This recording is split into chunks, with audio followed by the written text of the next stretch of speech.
I just pushed record to start this video and my mother-in-law decided to make a smoothie. Be right back. Okay, so let's try this again. Hopefully she's done making the smoothie, but if you hear it, oh well, hopefully it's not too loud. Anyways, hi and welcome back. I know it's been quite a while since my last video. I've just kind of been taking a break and really not knowing what kinds of videos to film or what kind of videos you guys would like to see.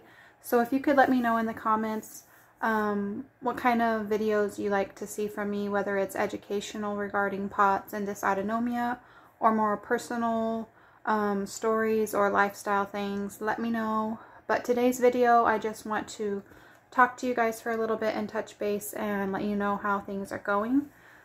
So, where should I start? Sorry, I know I'm kind of crazy and I don't tend to do a lot of editing with my videos, so I apologize if I sometimes sound rambly. But I wanted to talk about, you know, my POTS treatment and where I'm at with that. Currently, I'm not taking any medications still, and I've actually not been to get my saline infusion for 3 weeks now, I think it is. And I wanted to talk to you guys about an experience I had with that and kind of see if anyone else could relate.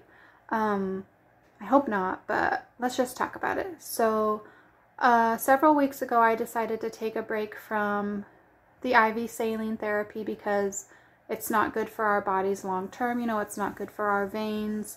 And I just wanted to see how I would do without it since I had been doing it for almost a year. And I'm really not interested in getting a port or anything like that. But so I took 1 week off and then I went back, and that day I was doing okay. I was actually feeling relatively all right. I got hooked up, everything was going okay, but a little while after it started, I started to feel kind of odd and sick, and like my heart had started to race, but I tried to just breathe and ignore it for a while. But, you know, the longer it went, it was getting worse. But I didn't want to call the nurse and make a fuss. That's just how I am. And then finally I couldn't take it anymore. My heart just was racing so bad. And I was laying, you know, with my feet up as much as they can go in those chairs. And I just was starting to shake like crazy, you know, like imagine your worst POTS attack. It started to become something like that.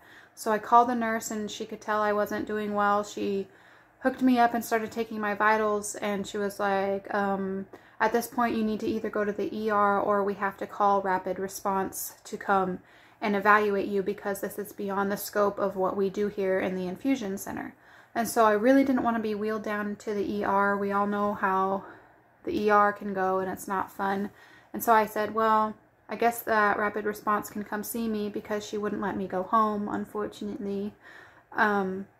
So rapid response was there, it seemed like within 1 to 2 minutes, and it completely freaked me out because there were at least 10 people in the room, nurses, doctors, you know, trying to see what was happening to me. And as many of you know, the medical community as a whole really has no knowledge when it comes to POTS and dysautonomia. And so obviously they're not used to seeing patients with heart rate so high, and also my blood pressure was very high as well, and I was shaking so bad, like I was in rigors and like just uncontrollably shaking, and they're like, try not to shake, you're gonna chip your teeth, and I'm like, I can't help it. It's like at that point where it's beyond anything you can do to calm it down. And so they started to hook me up to an EKG machine, constantly taking my vitals. They checked my blood sugar, things like that, and like they're all just standing around me with their masks on, and so all you see is all these eyes staring at you and acting frantic. The doctor in charge wanted to give me a beta blocker, to which I objected because I, in the past, have not tolerated them, and they plummeted my blood pressure to 60/40. So I'm like crying and telling her, no, I don't want a beta blocker, please don't give me one. And she wanted to give me Benadryl in case I was having some type of allergic reaction, and I was such a baby. I was like, no, I don't want Benadryl either, it makes me sick, because it really makes me lightheaded and dizzy. But despite my telling her I don't want that, next thing I know, the nurse is putting something in my IV, and I'm like, what is that? She's like, Benadryl. I'm like, but I just told the doctor I didn't want it. She's like, oh, I'm so sorry, I didn't know, I didn't hear that. And so pretty instantly I started feeling even worse because of that. Really out of it dizzy. I couldn't even begin to think to know how to stand up. But they were all just trying to figure out what's going on. Again, they're not familiar with POTS. I, in my mind, know that, okay, there may be something, maybe something to do with the saline. I don't know. I've always done okay with it. But maybe my body is just kind of, maybe I've been overloading it. And so I know that that was part of it. And then, you know, you get the POTS flare up starting. And then for me, that always triggers anxiety.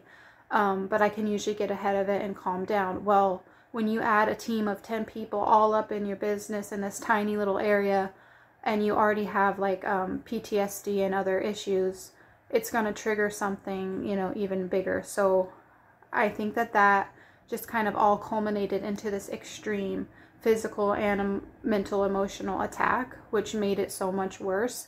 And I can see that now. In the moment, I thought it was just physical and something was really wrong. But looking back and unpacking the reality of the situation, I now know that a lot of it was triggered by my other issues with panic disorder and things like that.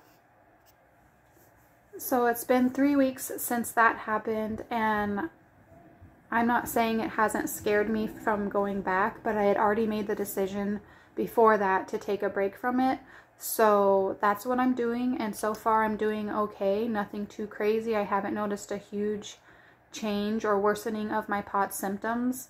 The last couple days have been kind of bad because I overdid it for a few days because I was feeling all right. And also, you know, hormones, when you're getting closer to that time of the month, which I am, I can tell a big difference in my emotions, my mental health just kind of just deteriorates for a little while, and my heart rate increases and it's more sensitive to movement. But overall, I'm doing okay. I'll keep you guys posted on if I decide to go back or how often I decide to go. And also let me know if any of you have done pretty well with saline therapy and then all of a sudden it kind of stopped working for you. Because I was kind of feeling that way.